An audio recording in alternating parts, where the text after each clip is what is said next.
এখন অনেক রাত্রিবেলা যে বেরিয়েছি, আর এখন আমরা বিদ্যাসাগর সেতুর ওপর দিয়ে যাচ্ছি। যদিও হাওড়ায় যাব না, আমরা যাচ্ছি আউটকাম ঘাটের দিকে। তো সেখানে একটু কিছুটা সময় কাটিয়ে আরেকটা জায়গায় যাবো। তো এখন রাত্রিবেলার ভিউটা দেখো, মানে রাত্রিবেলা কেমন থাকে, মানে একটা নির্জন ব্যাপার। এখন অনেকটা রাতই হয়েছে, 9টার কাছাকাছি বাজে এখন। তো জাস্ট রাখার লাগে, এই জন্য আমি শেয়ার করছি এই জিনিসটা। এই হচ্ছে বিদ্যাসাগর সাথে চলে যাচ্ছে, আর আমরা পাশ দিয়ে নেমে যাচ্ছি, ঠিক আছে। এইখান দিয়ে রাস্তায় দেখো গাড়িও খুব কম।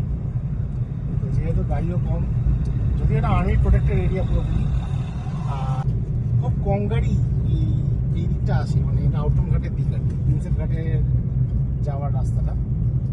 তো দেখো আমার না এই জায়গাটা এত এত নিস্তব্ধ ব্যাপার, সাইলেন্ট ফিলিংসটা ভীষণ ছুঁয়ে যায় আমার। এই জন্য আমি শেয়ার করছি ভিডিও করে।